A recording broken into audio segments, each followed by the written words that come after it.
The elevator doors opened to the penthouse office. Marble floors. Floor-to-ceiling windows overlooking the city. Success is carved into every corner. An elderly janitor stepped out, pulling his cleaning cart behind him. His movements were slow but deliberate, his uniform faded but clean. "Oh God, not this guy again." The voice came from the conference room. Alexander Hartman, billionaire real estate mogul, sat at the head of a long table surrounded by his business partners. All eyes turned toward the janitor entering to empty the trash. Alexander leaned back in his leather chair, a cruel smile spreading across his face. "Gentlemen, I want you to see something. This is what happens when you have no ambition." The janitor kept his head down, reaching for the wastebasket near the door. "Hey, you!" Alexander's voice boomed. "Come here. I want my friends to get a good look at you." The old man's hand froze mid-reach. He straightened slowly, his weathered face expressionless. "Come on, don't be shy. Let them see what 70 years of mediocrity looks like." Alexander's friends laughed nervously. "I mean, look at those hands. Cleaning toilets at your age? Where did you go wrong, old man?" The janitor's fingers instinctively moved to his chest, touching something hidden beneath his shirt. But he said nothing. He simply stood there, holding his dignity in the face of cruelty. Alexander stood up, walking closer. "You know what I think? I think some people are just meant to be invisible." Background noise. The help. The room fell silent, waiting to see what would happen next. What no one in that room knew was that the man they mocked was Thomas Chen, a name once whispered with reverence in very different circles.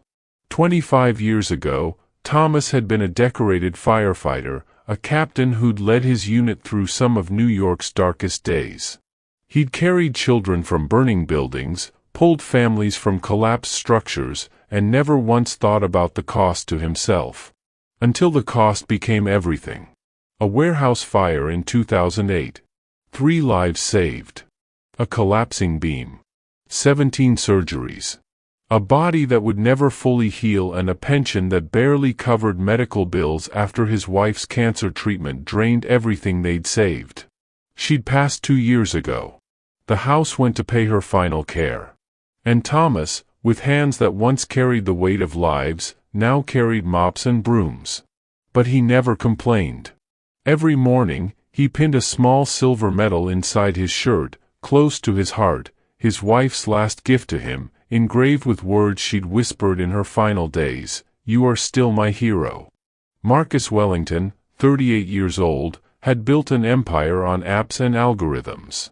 Self-made, he claimed, though he conveniently forgot the trust fund that seeded his first venture.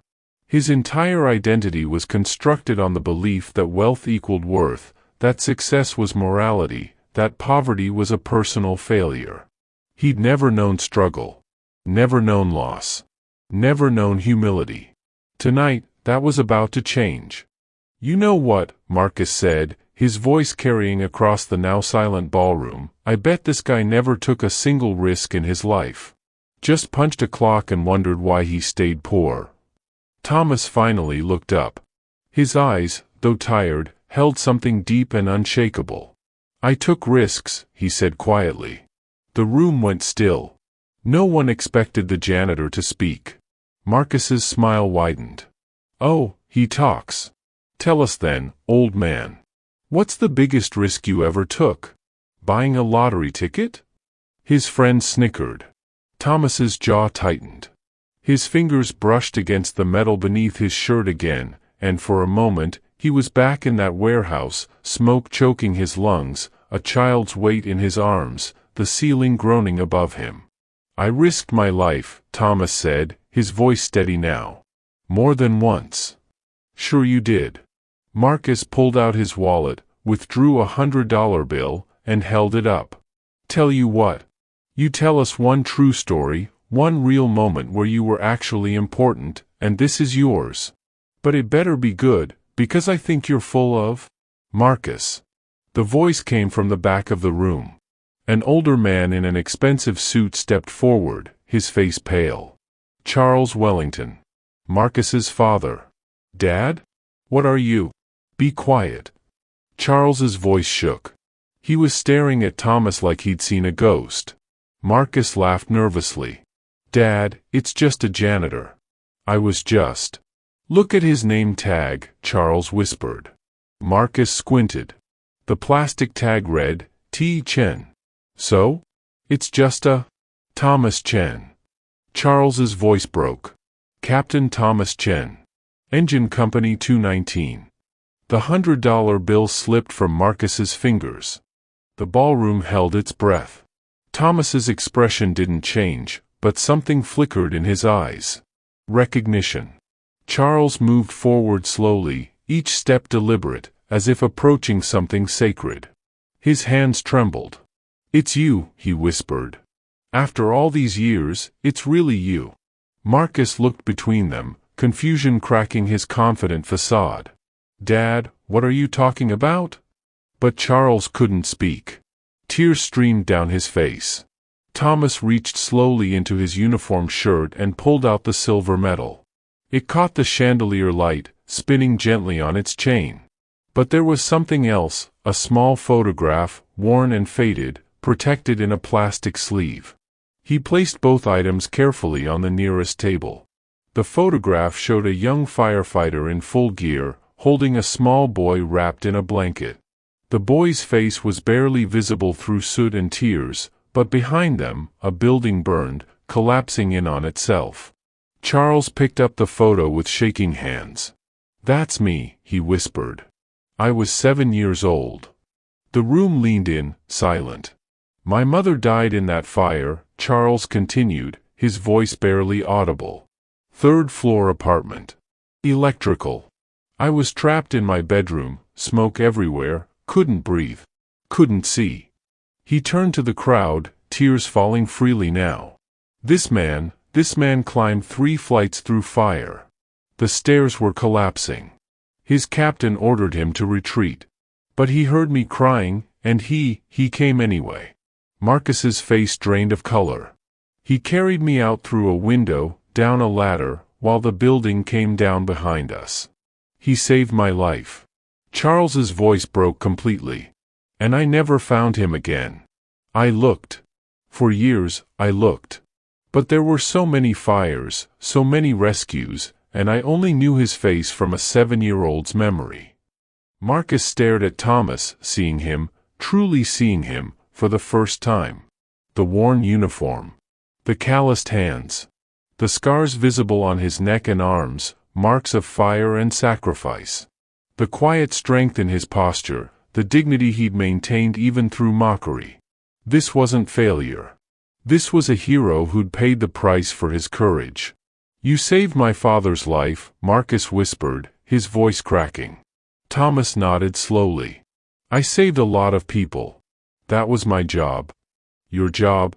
Marcus's legs seemed to give way. He sank into the nearest chair, his head in his hands. I called you a failure. God, The $100 bill still lay on the floor between them. Charles moved closer to Thomas, his hand reaching out, hesitating. Why didn't you say something? Why didn't you? Because it doesn't matter who I was, Thomas said gently. I'm still just doing my job. Different job now, but it's honest work. It feeds me. It keeps me going. But you're a hero.